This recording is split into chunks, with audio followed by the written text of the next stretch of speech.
¿Qué tal? Bienvenidos a Diálogos Judiciales. Los saluda su amigo Caleb Rodríguez. El día de hoy tenemos a una invitada muy especial, ya parte de la Casa de Diálogos Judiciales, a la doctora Mirna, que es directora de la atención a grupos vulnerables del Poder Judicial del Estado de Nuevo León. En distintas ocasiones ustedes recordarán que hemos podido platicar con ella. Afortunadamente el Poder Judicial del Estado de Nuevo León se ha preocupado particularmente por atender estos temas y la doctora Mirna Elia es quien ha estado llevando digamos que la delantera en estos temas para tratar de traernos información a sí mismo, tratar de traernos nuevos modelos para respetar temas de equidad de género y protección a grupos vulnerables, por lo cual le agradezco primeramente su asistencia y sus esfuerzos, doctora. Muchísimas gracias, de verdad saludo cordialmente a todas y todos, a los y las televidentes. Es un honor poder compartir con ustedes y poner sobre la mesa una serie de temas que nos sirvan de análisis, de reflexión y de acciones que tendríamos que realizar para poder hacer realidad el derecho a la igualdad. Así es, y como este y otros programas van a ser bastante entretenidos, el día de hoy vamos a particularizar la conversación respecto al tema de los feminicidios. Este tema evidentemente es muy amplio, vamos a tratar de abarcar la principal fuente de información que nosotros podamos llegar a acotar. Hablando de este tema del feminicidio, me parece importante, doctora, que podamos conceptualizar de primera cuenta qué es el feminicidio, porque quizá haya un grado de confusión respecto a que, bueno, ya hay una figura que es la del homicidio, cómo se diferencian, qué es el feminicidio, doctora. Primeramente tendríamos que señalar qué es la violencia extrema hacia las mujeres. Entonces, y es cierto, de hecho hay una línea, hay una oleada, hay una serie de grupos de estas ideologías que señalan que no debería de estar tipificado un delito como feminicidio, porque si bien es cierto, la privación de la vida de un ser humano o de un hombre, ahí también se encuentra la privación de la vida de una mujer. Pero tenemos que señalar que existe una gran preocupación y entonces queda por obligaciones de las convenciones internacionales, en especial CEDAW de la ONU y Belén do Pará de la OEA, México tiene que tipificar el delito de feminicidio, que es la privación de la vida de una mujer por cuestiones de género. Okay. ¿Por qué por cuestiones de género?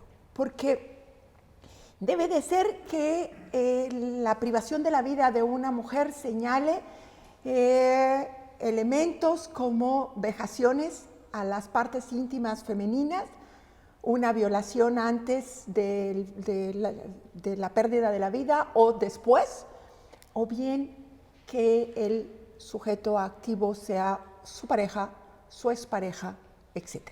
Okay. Entonces, es la violencia extrema. Sabemos que por estereotipos de género, por constructos sociales, en el sistema hegemónico patriarcal, androcéntrico, en donde el centro es el hombre, ha habido una supravaloración de lo masculino, infravaloración de lo femenino. Ha habido una división sexual del trabajo, o sea, la mujer en el ámbito doméstico, reproductivo, la mujer en el ámbito doméstico, reproductivo, infravalorada, el hombre en el ámbito productivo como proveedor. Claro. Eso ha implicado una vida de violencia, con una serie de tipos de violencia, por el solo hecho de ser mujer, que hay un mundo imaginario que cree el deber de ser mujer y el deber de ser hombre. Y en este caso concreto, que también tiene asimetrías de poder en contra del hombre, una serie de asimetrías de poder en contra de la mujer.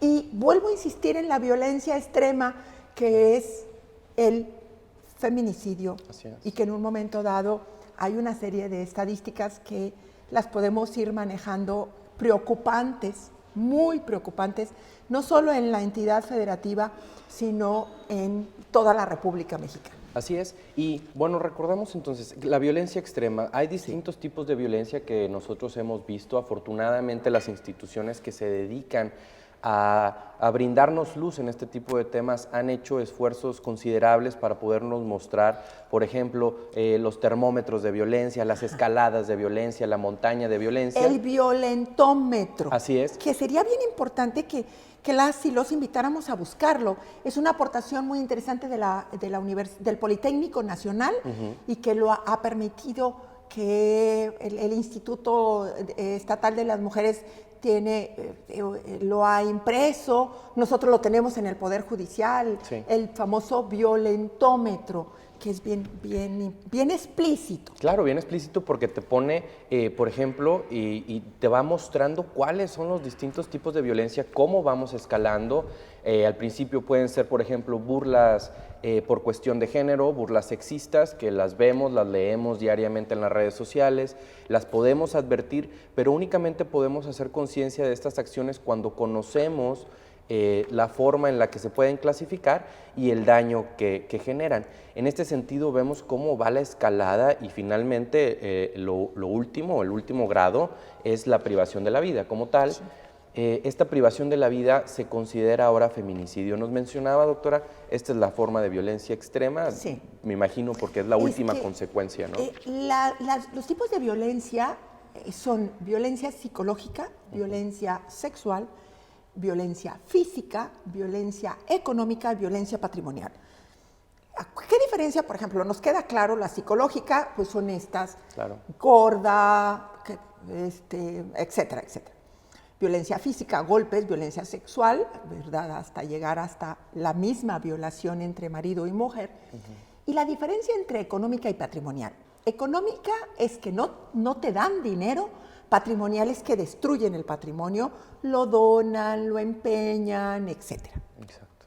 Entonces, pero hay también otro tipo de violencias. Violencia obstétrica, que sería muy interesante, porque esta violencia que existe en contra de las mujeres cuando no hay una buena atención a la hora de dar a luz, cuando es muy cruel, pero lo tengo que decir porque, ándele señora, abra las piernas, etcétera, cuando le realizan una cesárea sin necesidad, es un tema que también habría que abordarlo, y cuando no permiten que el bebé tenga un contacto físico, fíjense, estoy hablando de algunos elementos de la violencia obstétrica, que el bebé tenga un contacto físico con la mamá. El bebé ha escuchado a su madre y lo primero que quiere es sentir la piel de su mamá. Entonces, pero también existe otro tipo de violencia, la violencia política.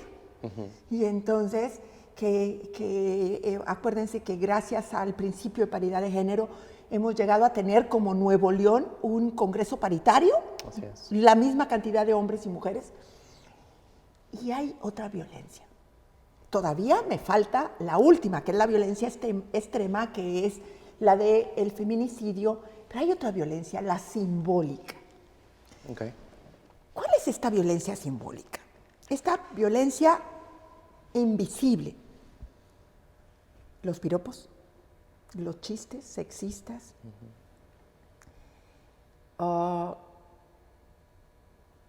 este lenguaje no incluyente, este lenguaje que no incluye a las mujeres, este lenguaje sexista, esta publicidad en donde, o sea, lo comento en mis conferencias y digo, a ver, si le estoy dando publicidad a una bujía, ¿por qué tiene que necesariamente, o por qué encontramos a una mujer con poca ropa? Si lo que necesito son los elementos, no sé. Claro, de por qué funciona, porque es la mejor bujía, ¿no? Sí. Y eso va implícita una serie de ejemplos de violencia simbólica, como la anulación y el micromachismo. Una que implica esta supravaloración de lo masculino, infravaloración de lo femenino, que está impregnado en nuestros constructos sociales. Así es. Y bueno, la última, que es esta forma extrema de violencia de género contra las mujeres, producto de la violación de los derechos humanos en el ámbito público, privado, que es el conjunto de conductas misógenas que pueden culminar en la privación de la vida de una mujer, como queda tipificado en la legislación penal de cada una de las entidades federativas, por ejemplo. Así es. Entonces, en este sentido, doctora, hemos podido analizar la manera en la que se va construyendo este tema de la violencia extrema, que culmina finalmente en la figura que es un tipo penal, que es el feminicidio. Sin embargo, me llama mucho la atención la forma en la que hay muchas cuestiones detrás para llegar finalmente a la legislación del feminicidio, para que los organismos internacionales hayan hecho declaratorias en relación a la obligación de legislar el feminicidio. Es que es bien interesante. Mariana Lima Buendía. Mariana Lima Buendía es el amparo que atrajo la Corte. Voy a dar datos precisos porque es el amparo en revisión, el 554 diagonal 2017.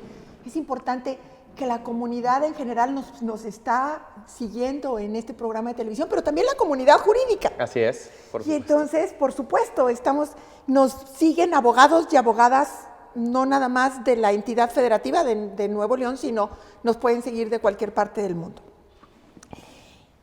El amparo en revisión 554-2013, en el ejercicio de la facultad de atracción de la Corte, en donde la quejosa es Irinea Buendía Cortés, madre de Mariana Lima Buendía.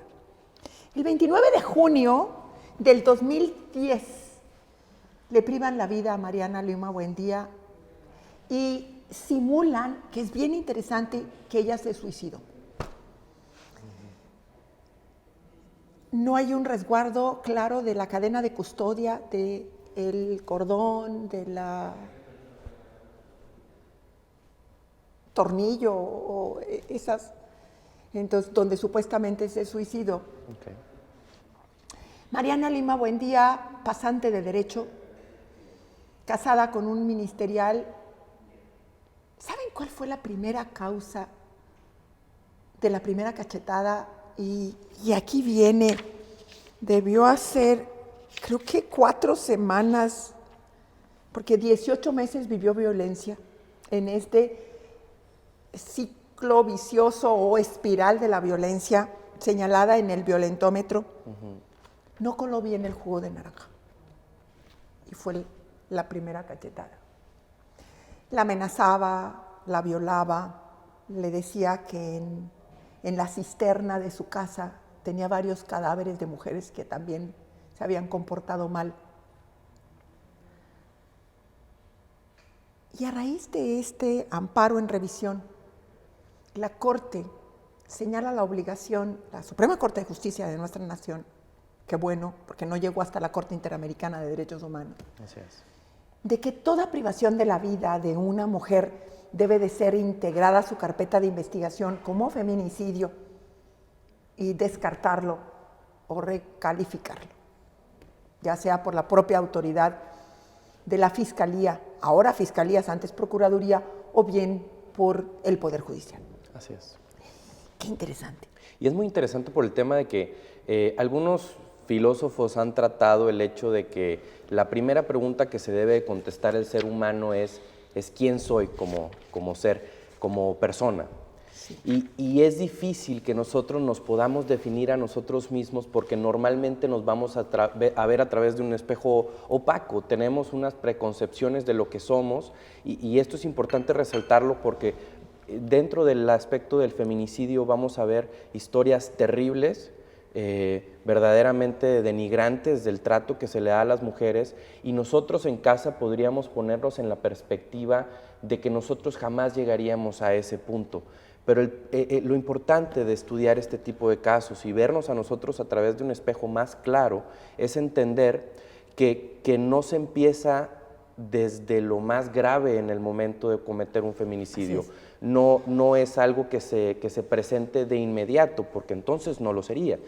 No hay feminicidas que se hacen de ipso facto, sino que se van construyendo en este violentómetro, van accediendo cuando se permite dentro de la sociedad que no se respete ni el mínimo derecho, pues entonces los que son mayormente protegidos van perdiendo esa esa protección, va perdiendo esa seguridad y es más fácil, o quizá no fácil, sino que es más natural para las personas que se encuentran dentro de este tipo de actividades ir ascendiendo en la cantidad de violencia que se impone y por parte de la víctima irla recibiendo, ¿no? Entonces, por eso es importante estudiar estos casos, estudiarlos desde la perspectiva de cómo iniciaron, cuáles fueron sus antecedentes, y me agrada mucho el hecho de que doctora nos haya estado mostrando cómo la violencia verdaderamente va escalando. Así y es. todos estamos en el supuesto de cometerlo en algún momento. Por eso primero hay que ser conscientes de qué es la violencia.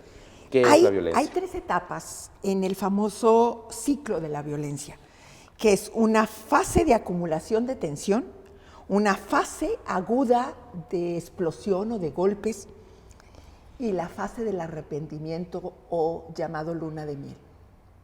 Fíjense, en ese ciclo, pero recordemos que es espiral porque va aumentando. Si nos sabemos de alguien que se encuentra en una situación de esta naturaleza, vamos a acompañarla, vamos a decirle no está sola. Tenemos que reconocer que existe violencia de la mujer en contra del hombre, pero que el porcentaje es menor. Porque también tenemos que reconocerlo, sí, claro. También violencia psicológica, etcétera, ¿no? Pero lo que tenemos que entender es si sabemos de una persona que está en este ciclo de violencia, en la fase del arrepentimiento o luna de miel, y luego una fase de acumulación de tensión, y luego una fase aguda o de explosión violenta. Tenemos que acompañarlas a esa mujer, y por eso, fíjense bien, la declaratoria de alerta de violencia de género está, ya hay 17 entidades federativas en donde se ha decretado esas declaratorias de alerta de violencia de género. ¿Por qué?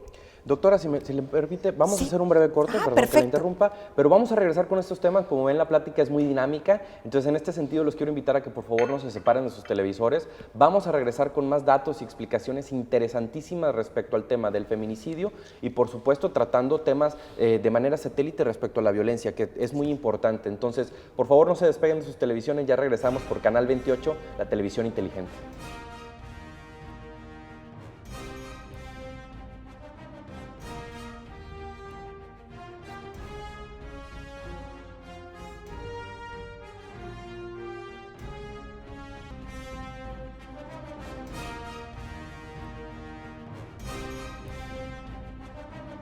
Bienvenidos a Canal 28, la televisión inteligente, a su programa Diálogos Judiciales. Les recordamos que estamos hablando del tema del feminicidio y que para dicho efecto nos acompaña la doctora Mirna Elia, directora de Equidad de Género y Atención a Grupos Vulnerables del Poder Judicial del Estado de Nuevo León.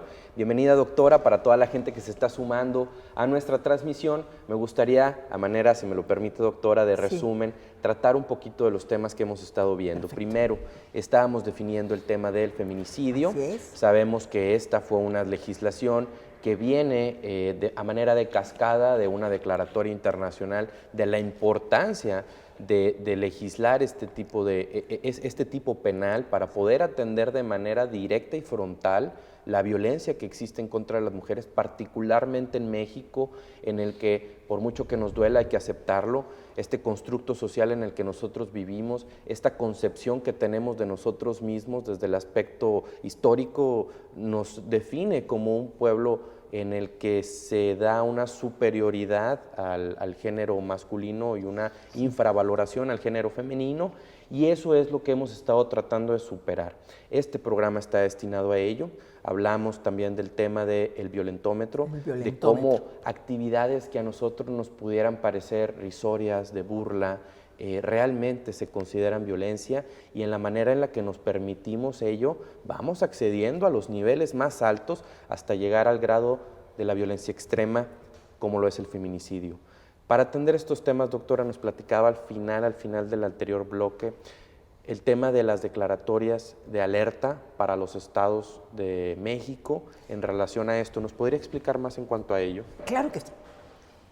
La declaratoria de alerta de violencia de género es una medida de protección colectiva. Las órdenes de protección son las medidas individuales de protección para hombres y mujeres, pero que en este caso, acuérdense que la discriminación en contra de las mujeres es real y para poder hacer realidad la eliminación de todas formas de violencia en contra de las mujeres.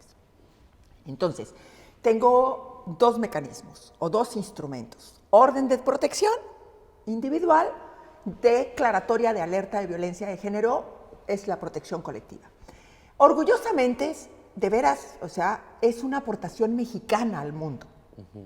Luego reflexionamos si es donde quizás minimicemos un poquito el orgullo, porque proviene o se genera por las muertes de Juárez.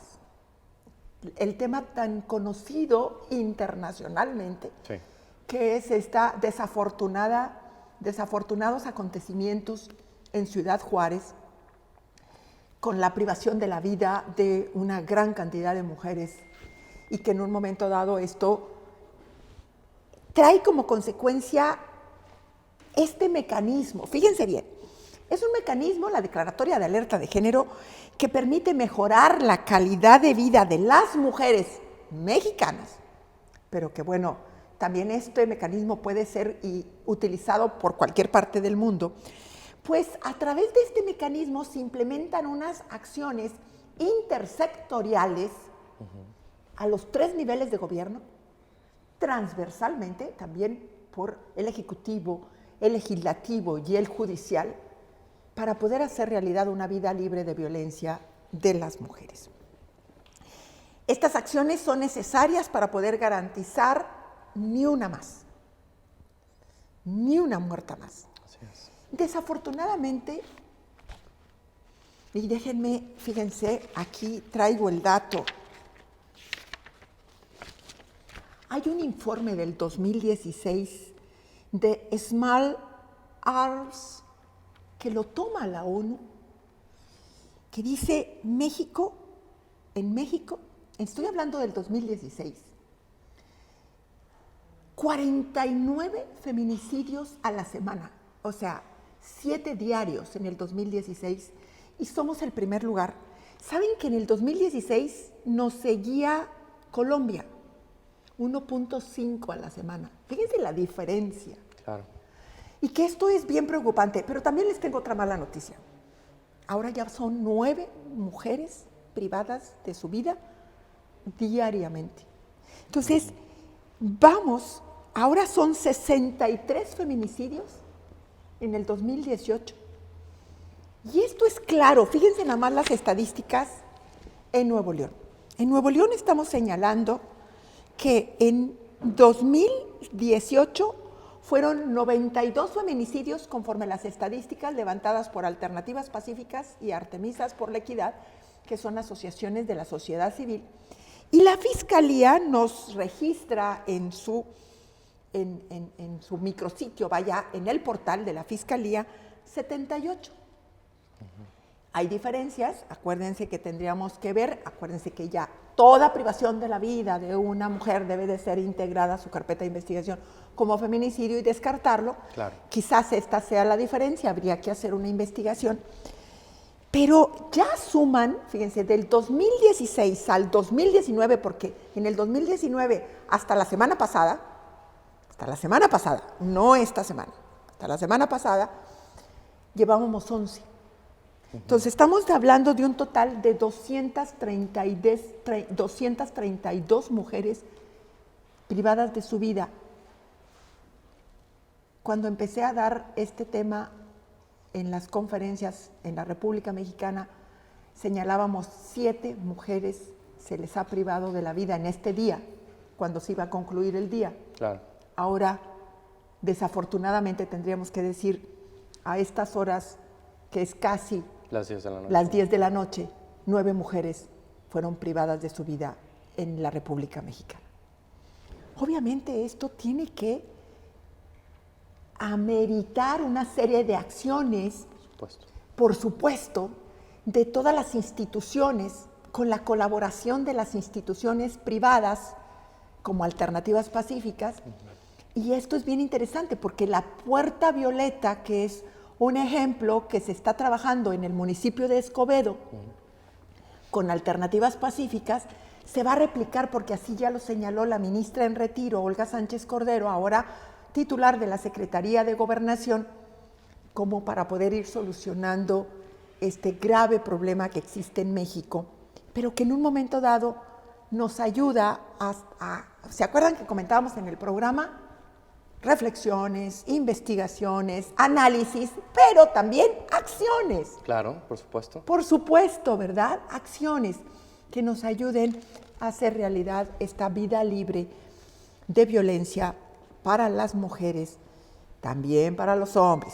Sí, o sea, pero que entendamos que el grave problema, de veras, fíjense, la ONU de 49, entonces, son reales estas estadísticas y debemos de preocuparnos. Claro, por supuesto. Y de comprometernos a las acciones. Y el tema muy interesante, y lo menciona, es decir, debemos de enfocar la conversación y debemos de enfocarnos nosotros mismos en prevenir la violencia hacia las mujeres. Es importante y es un argumento interesante cuando se dice que se debe de prevenir la violencia hacia todas las personas.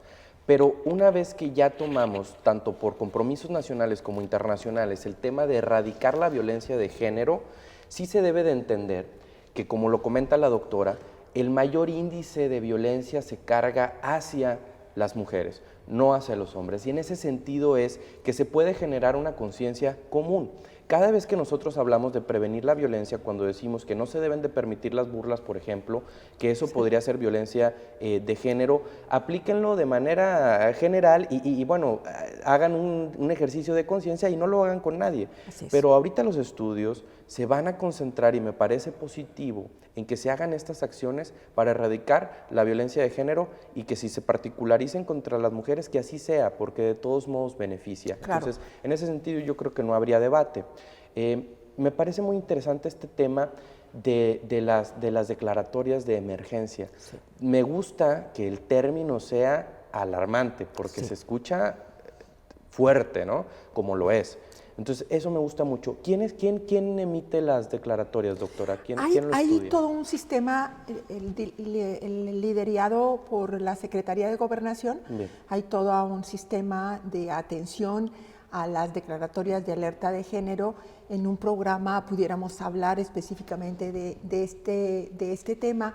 De hecho, todo este sistema ha emitido ya una serie de estadísticas de cuáles son los 17 estados en donde hay ya la declaratoria de alerta de género y cuál es el proceso. La declaratoria de alerta de violencia de género, que uno de los objetivos es fomentar este sistema integral, intersectorial de justicia, de seguridad, de atención, de acompañamiento para las mujeres. Acuérdense que hay una espiral de la violencia, un ciclo de la violencia en donde hay una etapa que es la luna de miel. Sí. Y entonces ahí es donde las mujeres dicen, perdonan. Ahí es donde las mujeres dicen, es que si me quiere. Pero vamos a trabajar en algo muy claro que a nivel internacional se está llamando de dos formas. Nuevas masculinidades o corresponsabilidad del ámbito doméstico. ¿Por qué? ¿Por qué surge todo esto? Por la supravaloración de lo masculino, infravaloración de lo femenino y la doble o triple jornada laboral de las mujeres, que no implica el hecho de que solo hay amas de casa, no hay amos de casa. Si trabajamos en unas acciones, además de las investigaciones del grupo, de cómo implica todo esta atención de las declaratorias de violencia de género, conforme la ley de acceso de las mujeres a una vida de violencia, si aquí lo vamos a encontrar, la institución, el proceso, etcétera. Además de todo eso, en la acción preventiva empezamos a decir, en cada uno de los hogares debe de haber una ama de casa y un amo de casa. No que estamos embarazados, porque es genial ahora la juventud. Sí. Estamos embarazados. Y la verdad sí, porque hay una contribución muy importante de ambos. Sí, así es. Así es. Entonces, un trabajo de acciones, además de lo que implica esta admisión de solicitudes de la Declaratoria de Alerta de Género, que va a implicar un trabajo transversal, interinstitucional, intersectorial, para en donde todas las instituciones y los grupos de la sociedad civil empecemos a ver cuáles son las acciones que necesitamos contribuir para hacer realidad una vida libre de violencia y ni una más. Así es. Ni una muerta más. Así es, y me parece muy interesante este tema. El trabajo intersectorial. Vemos, por ejemplo, que el Poder Judicial del Estado está bastante involucrado en este tema de eliminar la violencia hacia las mujeres. Sí. Particularmente en este año nos llega una propuesta del Congreso del Estado para que incluyamos en todos los documentos oficiales que el 2019 es el año de la lucha contra la violencia hacia las mujeres, sí.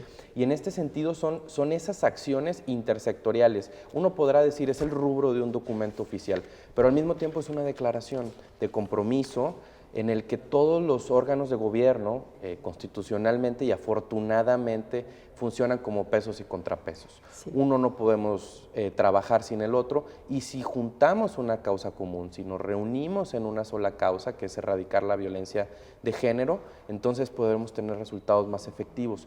Me parece que este tema de que primero eran 7, ahora son 9 mujeres, pareciera como un retroceso. Y lo está diciendo la ONU. Así es. Lo está diciendo la ONU. Y es una preocupación que le está diciendo a México. Así es. Pareciera ser un retroceso, pero se están hablando de los temas, se están abordando los temas. Influye mucho también el hecho de decir, ahora todas nuestras investigaciones, gracias al caso de Mariana, se van a iniciar. Primero tengo que eliminar el hecho de que esto no haya sido producto de la violencia de género o por cuestiones de género, y posteriormente, como lo comenta, pues variar el tipo penal o demás, pero primeramente se debe de atender. Uno pensaría, doctora, y a lo mejor usted nos puede llegar a aclarar esta duda que es generalizada, quizá lo pudiéramos abordar con mayor profundidad en el próximo bloque, claro. Es siempre ante el tema del feminicidio va a existir esta digamos, nube, esto que nubla un poquito la visión de las personas en decir, ¿por qué tiene que ser así? ¿Por qué se le tiene que dar una pena mayor? Todo esto viene provocado por la historia de cómo nos hemos comportado con anterioridad, o por qué es esta reacción en cuanto a darle esa particularidad y esa importancia al feminicidio por encima, por una pena superior y demás, como viene en el código. Así es. Históricamente, la mujer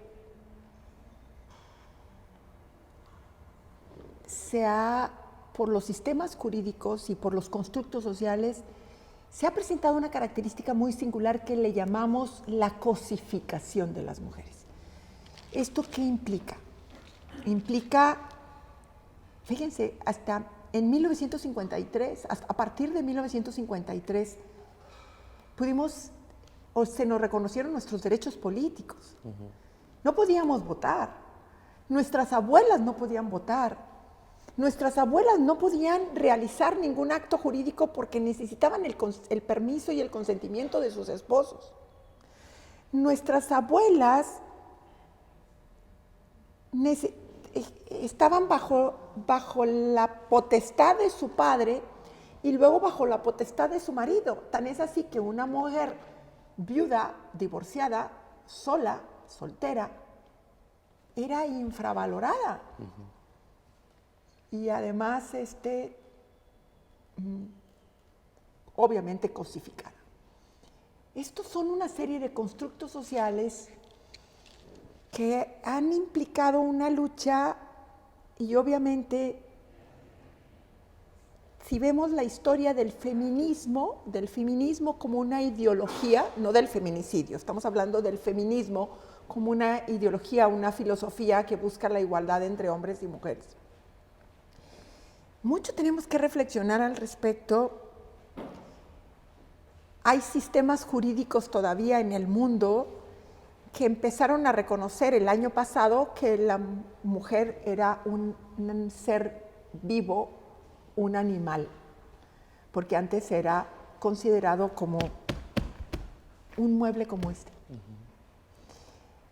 Y con un momento dado, esto es real. Esto es un proceso en donde el reconocimiento de los derechos civiles, políticos de las mujeres son acontecimientos relativamente nuevos. Hay una serie de recursos internacionales como el He4She, o sea, invitar a ellos a la lucha de la igualdad, ellos por ellas. Hay también un acontecimiento importantísimo que ha sido un revuelo, no nada más internacional, sino también nacional y estatal, que es el Me Too. Así es. Que es el Me Too, y que también ha implicado a nivel nacional el famoso, y que inicia orgullosamente en el Estado, que es acoso en la U. Así es. Y con estos temas muy interesantes, doctora, podemos regresar con estos temas para comentarlos en nuestro próximo bloque. Hacemos un breve corte, por favor, no se separen de sus televisores. Estamos en Diálogos Judiciales, hablando del feminicidio y de la violencia de género con la doctora Mirna Elia. Así que no se separen, estamos en Canal 28, la televisión inteligente.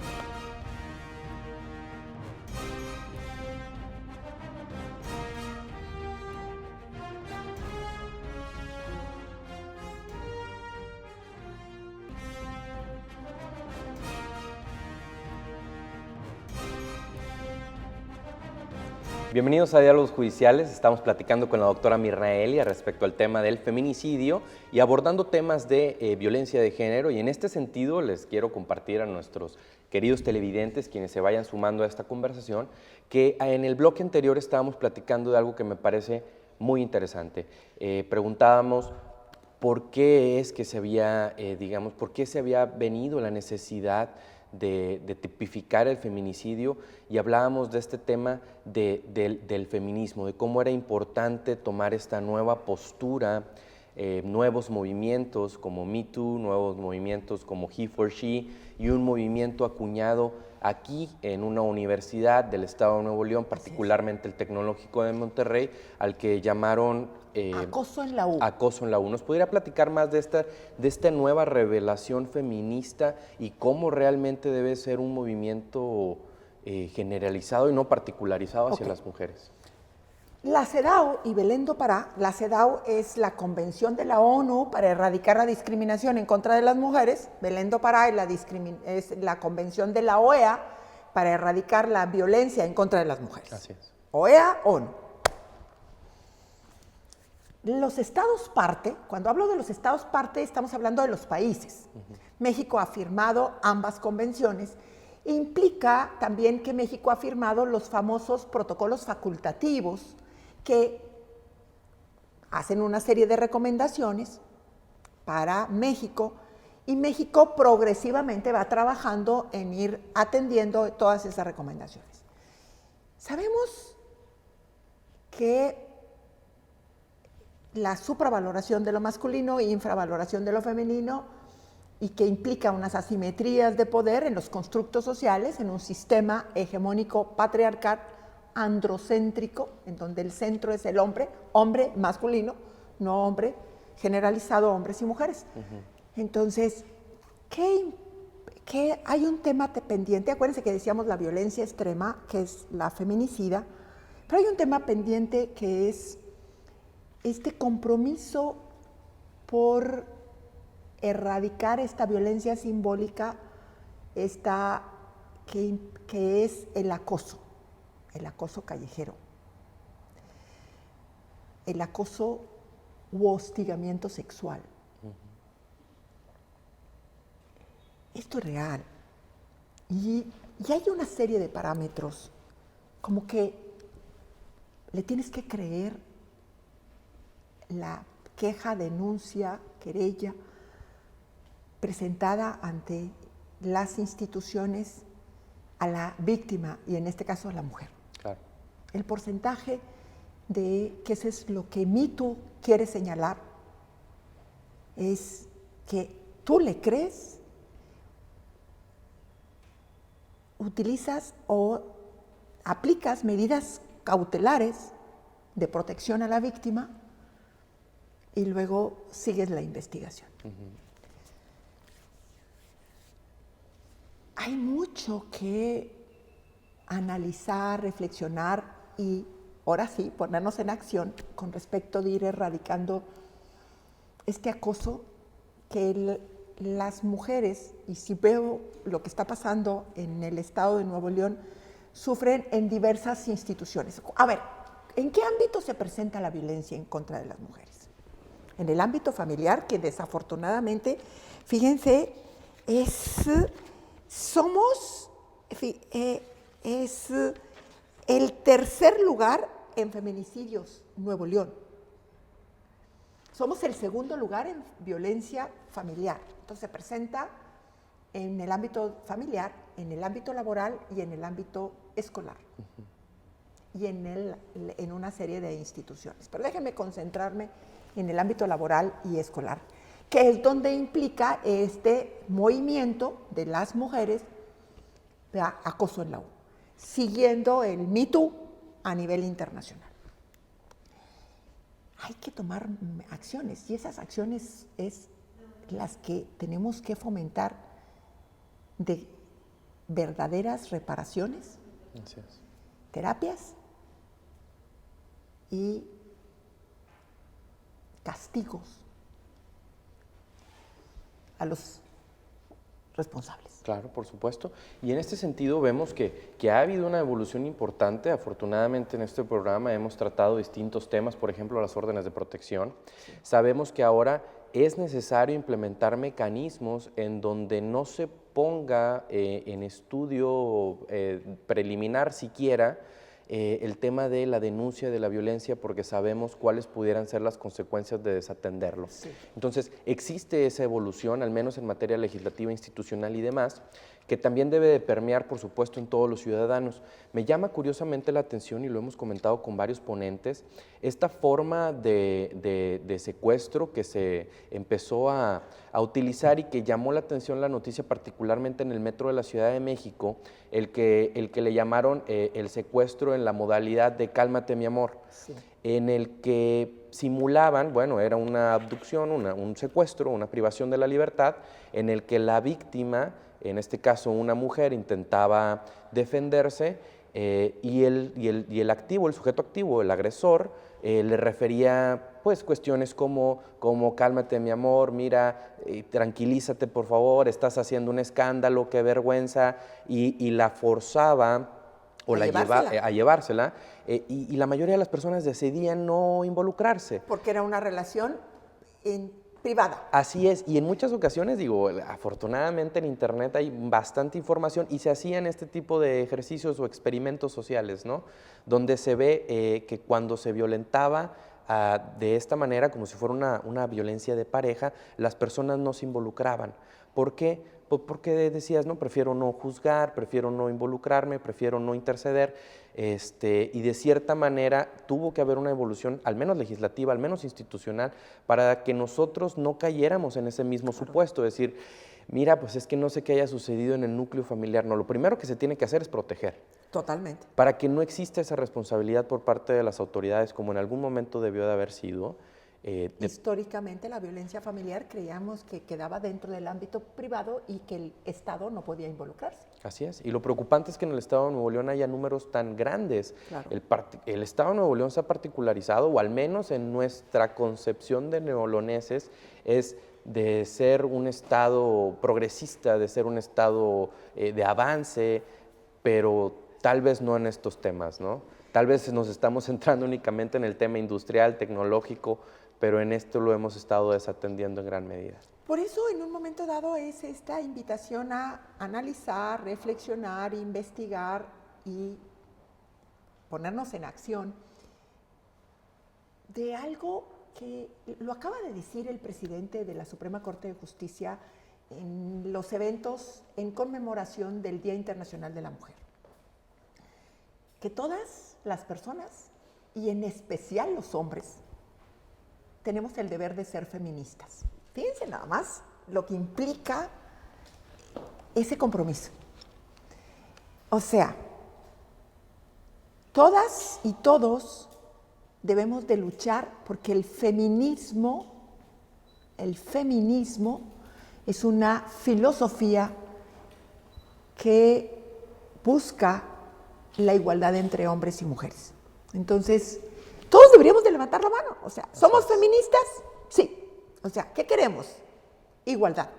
En dignidad y en derechos, pero somos diferentes, necesidades diferentes, y entonces tenemos la obligación de incorporar la perspectiva de género, como lo vimos en uno de los programas, sí, ¿verdad?, a raíz de la sentencia Campo Algodonero. Así es, ¿Okay? Sí, por supuesto. González y otras en contra de México, de 10 de diciembre del 2009, que fue emitida por la Corte Interamericana de Derechos Humanos. Relacionada con las muertes en Juárez. Ajá, relacionadas con las muertes de Juárez. Entonces, sí, como señaló correctamente el presidente de la Suprema Corte de Justicia, tenemos la obligación de buscar y de luchar por la igualdad, pero esto tiene que ir yéndose poco a poco, ir erradicando los roles y estereotipos de género. Roles, tareas, estereotipo, ideas de que las mujeres solo en el ámbito doméstico, etcétera, sí, estas ideas. Eliminar las preconcepciones, ¿no? Eso es importante. Eliminar esta opacidad de la forma en la que nos vemos, eliminar las preconcepciones y entender que existe una nueva forma de relacionarnos, que existe sí, una nueva forma de valorarnos y que todas las personas somos valiosas por el simple hecho de serlo, ¿no? Sí, independientemente de qué posición ocupemos en la sociedad o a qué debamos nuestras actividades. Que es interesante señalar, decimos todas las personas implica todos los que tenemos el privilegio de ser o son cisgéneros, pero también aquellos que no son. ¿Y por qué dije privilegio? Porque por constructos sociales lo aceptado es ser cisgénero heterosexual. Así es. Y luego se recuerdan la esclavitud y el señalamiento de las personas de un color distinto al blanco de la piel. Recuerden todo lo que ha implicado estos que la Corte ha señalado, siguiendo el derecho internacional de los derechos humanos, que es esta categoría sospechosa. Así es. Esta condición, no se elige ser hombre o mujer, no se elige ser migrante, no se elige ser indígena, no se elige ser cisgénero, no se elige ser una mujer o un hombre trans, no se elige la orientación sexual, no claro, se elige sentir una orientación sexual, y así se fijan, no se elige tener una discapacidad auditiva, psicosocial, intelectual, visual, motriz, etcétera, y que en un momento dado las y los impartidores de justicia tenemos que considerar para poder ver. Entonces, ¿por qué se ha incrementado la violencia de género y por qué tenemos todas estas estadísticas? Porque en aras de la igualdad y la eliminación de estos constructos sociales y esta lucha que se tiene, veíamos esta carrera para poder correr en donde las mujeres estábamos un poquito atrás, como hemos ido, por ejemplo, por el principio de paridad de género, en donde irnos colocando hasta donde se pueda. Esto ha implicado una serie de acciones afirmativas, que son acciones temporales, y que en un momento dado a esto también ha habido, si me voy al ámbito de la violencia de respuesta. Así es. Y entonces esto ha traído como consecuencia un incremento de ello. Son muchos temas pendientes, que es erradicar el lenguaje sexista, esos chistes, esos micromachismos. El reducir, por ejemplo, el tema del feminismo, ahora que hizo la invitación el ministro presidente de la Corte a ser feministas, por favor eviten el ridiculizar el movimiento. Sí. Cuando ridiculizamos algo que desafortunadamente no entendemos, la verdad es que proyecta más sobre nosotros que lo que pretendemos proyectar sobre los demás. Evitar hacer ese tipo de cuestiones, darle seriedad al tema, involucrarnos, estudiarlo.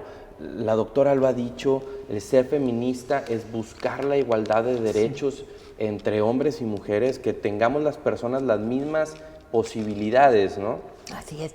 Seguimos siendo diferentes, o sea, claro. Y por eso esta categoría sospechosa que tiene que ser perfectamente visibilizada.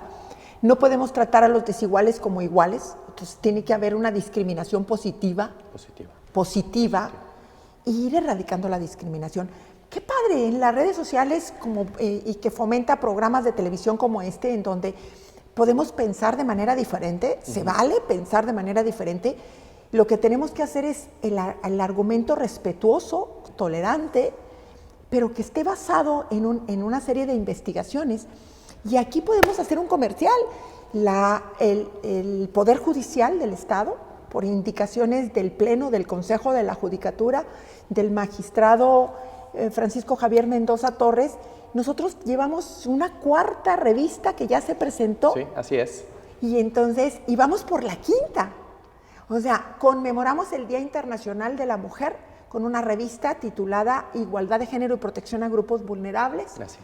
Y que en un momento dado ponemos al alcance, en el micrositio lo pueden ver. Así es.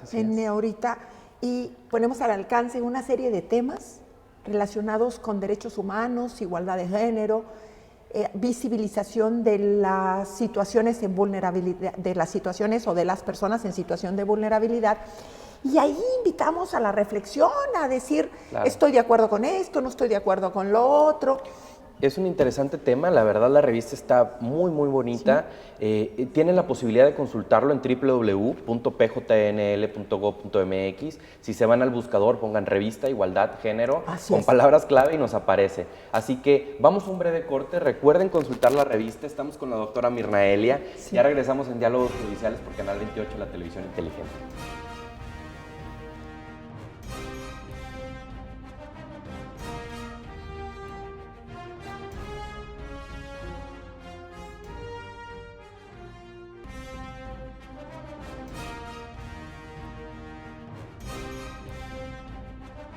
Bienvenidos a Diálogos Judiciales por Canal 28, bienvenidos de cuenta a nuestro programa, recordando que este ya es nuestro último bloque y que estamos conversando con la doctora Mirna Elia. Muchísimas gracias por estar aquí, doctora.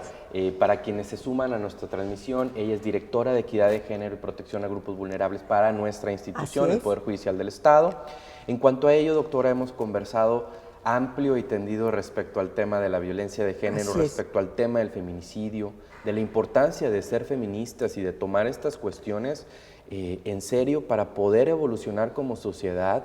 Hay un tema interesante, nosotros somos seres biológicamente evolucionados, pero ya la razón, el razonamiento, pues depende de cada uno de nosotros, de lo que nosotros queramos creer, y en este sentido hay que querer creer que podemos vivir en un mundo de equidad. Así es. Y sobre eso partir. Me gustaría que pudiéramos abundar un poquito más respecto al caso de Mariana Lima Buendía y qué aportaciones ha tenido. Mariana Lima Buendía, que es bien interesante señalar que doña Irinea otorgó el pleno consentimiento de no testar o no eliminar los datos personales de este amparo en revisión, que se acuerdan que les decía que es el 554 del 2013 que atrajo la Suprema Corte de Justicia.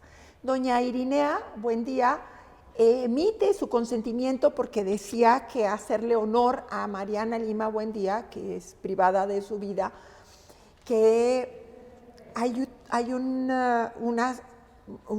movimiento de toda la escena del crimen para poder simular que era un suicidio.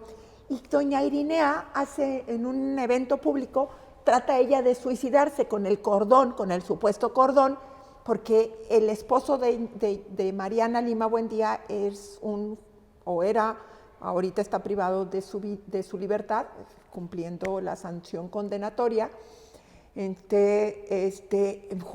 judicial, y entonces no resistió. O sea, la ciencia nos ayuda a entender que este cordón no resistía, solo resiste de 25 hasta 25 o 30 kilos, si mal no recuerdo, y ella insistía con un cartelón con la foto de Mariana: no me suicidé, tú me mataste.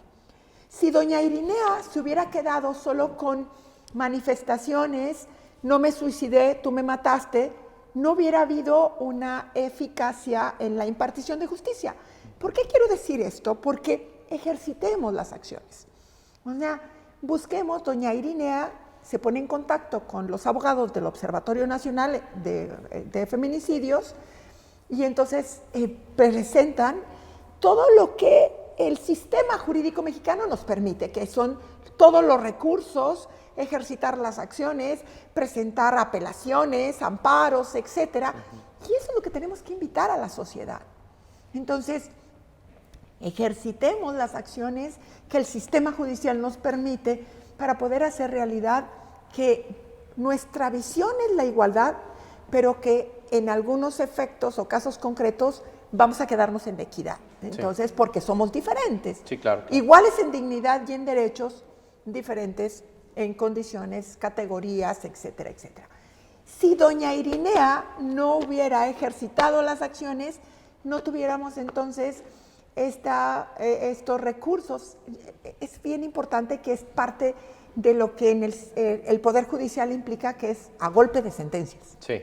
O sea, me encanta esta expresión porque así, a golpe de sentencia,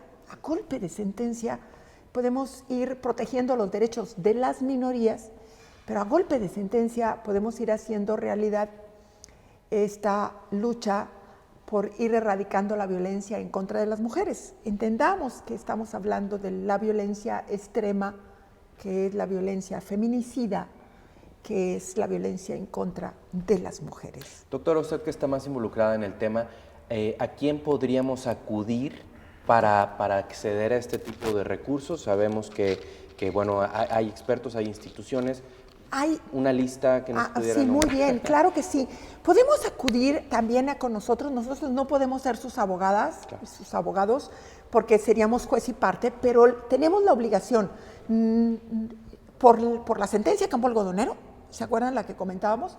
Entonces, de darle acompañamiento a las mujeres víctimas de violencia, pero entonces ya les damos acompañamiento y las emitimos a el Instituto Estatal de las Mujeres, bien, que es a primera instancia los institutos municipales de los municipios, a la Fiscalía Especializada de Feminicidio de la Fiscalía General del Estado, Alternativas Pacíficas.